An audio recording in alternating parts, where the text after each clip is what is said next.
Another thing I love about the Nintendo Switch is the absolute heap of great, inexpensive collection-style games in its library. I'm both lazy and a so nothing speaks more directly to my consumerism heart than stuffing all the guts of a great franchise onto a single, reasonably priced cartridge. But do you know what's even cheaper and more convenient? What's that, scary conscience? Digital games, subscription services, mobile games, miniature clone consoles. So let me walk you through my favorite console's favorite genre, if you can even call it that. Here are my top 5 favorite Nintendo Switch collection-style games, containing 2 or more modern-ish entries from a single franchise in one physical package. And of course, lots of honorable mentions because I have no spine. What could possibly be more fun than games so hard they make you feel bad about your life? But after a little therapy and alcohol, you'll start to realize that my number 5 pick, the Ninja Gaiden Master Collection, is pretty cool. It might be the priciest cart here, but you are getting 3 strong, unique hack and slashers in Ninja Gaiden Sigma, Sigma 2, and 3 Razor's Edge. And if you don't play hard games, are you even a real gamer? No idea personally, because they are too hard for me, but if you're into the whole masochism thing, check it out. Republic Commando plus Episode 1 Racer and Jedi Knight Outcast plus Academy are solid Star Wars combos. First-person shooting, third-person forcing, Episode 1 racing, it's all here. They're frequently on sale for 20-ish bucks, and which would you rather have? 20 Taco Bell beefy Frito burritos, or both of these?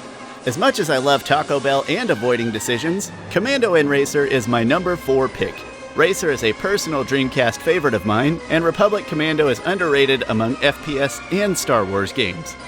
Unless you prefer Jedi Knights, in which case I change my mind to that one. You know, if that's what you want. Until Hogwarts Legacy hopefully doesn't suck, the best Harry Potter games money can buy remain the LEGO entries, and they're both included in the LEGO Harry Potter collection for the price of a literal pittance. If you don't like LEGO games or Harry Potter, these charming little family-friendly action adventures won't change your mind, but it's a popular combo in this house, so be careful what you say out loud. It's also one of my wife's favorite games, so I promised her I'd make it my number 3 pick if she'd finally subscribe to my YouTube channel. Honey, please! Know in your heart that my real number 2 pick here is Borderlands Legendary Collection, including 1, 2, and the pre-sequel, but I've already talked about that in a different video, and frankly talking about different stuff is more important to me than the actual rankings, so to shake things up, let's pretend that number 2 is actually BioShock, the collection, with 1, 2, and Infinite. If you like a little fighting with your gunfighting, you're gonna like BioShock. Maybe you want a little looty with your shooty, then go Borderlands. Frankly, they're cheap enough, I say just skip your next anniversary dinner out, tell your significant other you're home making Italian food, whip up some mac and cheese or frozen pizza, and use all that money you saved to buy both of these games. You can even tell your significant other that your lesser favorite is for them. This has been Relationship Advice with Sean. Extreme viewer cynicism is strongly advised. And now, before my top pick, some honorable mentions where I fill in some gaps and defend my shitty life choices. And also my shitty list choices. Bayonetta 2 plus Bayonetta includes a non-reusable download code for the latter. Not a deal breaker for this list, even though there aren't any in my top 5 proper, just by chance.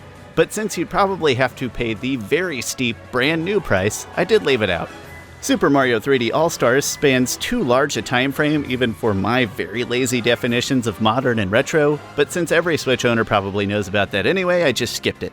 And finally, to me, Shovel Knight Treasure Trove feels more like one big game with lots of content than multiple games.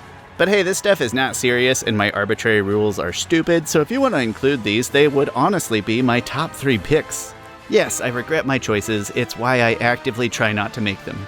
The many other honorable mentions include, but are not limited to, the Assassin's Creed Ezio Collection, the Resident Evil Triple Pack, Final Fantasy X and X-2, Subnautica and Below Zero, Risk of Rain 1 and 2, Sonic Mania plus Team Sonic Racing, Super Monkey Ball Banana Blitz plus Sonic Forces, and the Oddworld Collection.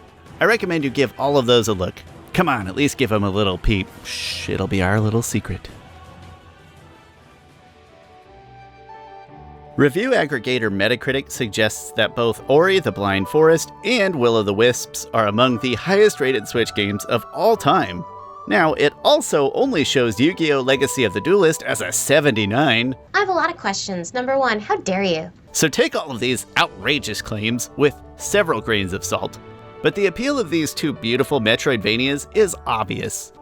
I'm stoked I finally tried both for the first time via Ori, The Collection, my #1 overall pick.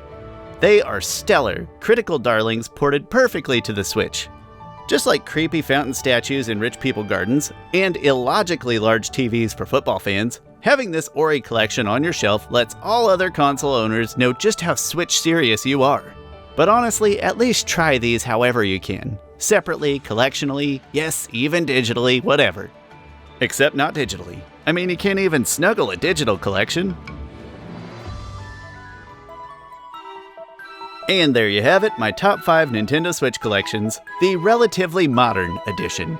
I'll give retro collections and import collections their own videos someday, and although it's already sorely out of date, I previously covered some more compilation-y style Switch games. Check it out if you're interested, and if not, I hope you at least didn't hate this video enough for a like, comment, or sub. Thank you, I really appreciate you being here, and I'll see you next time. And if you don't play hard games, are you even a real gamer? That hurt.